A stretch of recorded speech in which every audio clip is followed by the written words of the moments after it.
লগতে শক্তিৰ অধিষ্ঠাত্ৰী দেৱী মা কালীৰ পূজা।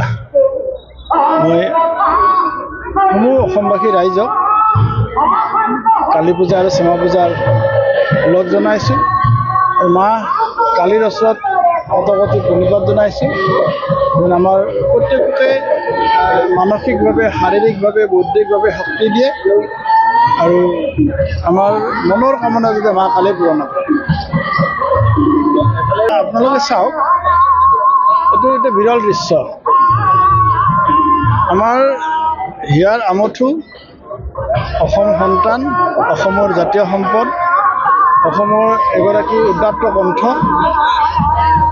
জুবিন গাৰ্গ ডাঙৰীয়া আমাৰ মাজৰ পৰা আঁতৰি যোৱা আজি এমাহ হ'ল আৰু এমাহে আমি শোকত বিবল গোটেই অসমবাসী ৰাইজ।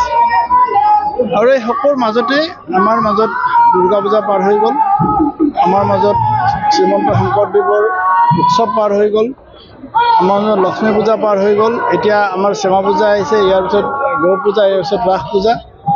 আপোনালোকে দেখিছে আজি অসমৰ এনেকুৱা এখন পূজাস্থলী নাই য'ত জুবিন গাৰ্গ ডাঙৰীয়াৰ শ্ৰদ্ধাঞ্জলি জনোৱা নাই।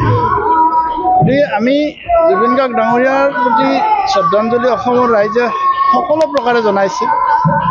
জুবিন গাৰ্গ ডাঙৰীয়াক অমৰ কৰাৰ কাৰণে, জুবিন গাৰ্গ ডাঙৰীয়াক আমাৰ মাজত চিৰজীৱী ৰখাৰ কাৰণে অসম চৰকাৰে যৎপৰোনাস্তি চেষ্টা কৰিছে, পৰিকল্পনা কৰিছে আৰু অসমৰ ৰাইজে বিচৰা ধৰণে জুবিন গাৰ্গ ডাঙৰীয়াৰ ৰহস্যজনক মৃত্যুৰ উদঘাটন আৰু যদি এই মৃত্যুৰ লগত কোনো দোষী ব্যক্তি জড়িত আছে তাক চিনাক্ত কৰি উচিত শাস্তি দিয়াৰ কাৰণে ৰাইজৰ দাবী আৰু অসম চৰকাৰে ইয়াক গুৰুত্ব সহকাৰে লৈ নিয়াৰিকৈ কামখিনি কৰি গৈ আছে। আমি আশা ৰাখিছোঁ নিৰ্ধাৰিত সময়ৰ ভিতৰত SIT-য়ে এখন ষ্ট্ৰং প্ৰতিবেদন দাখিল কৰিব আৰু তাৰ ওপৰত ন্যায়ালয়ে দোষীক শাস্তি দিব।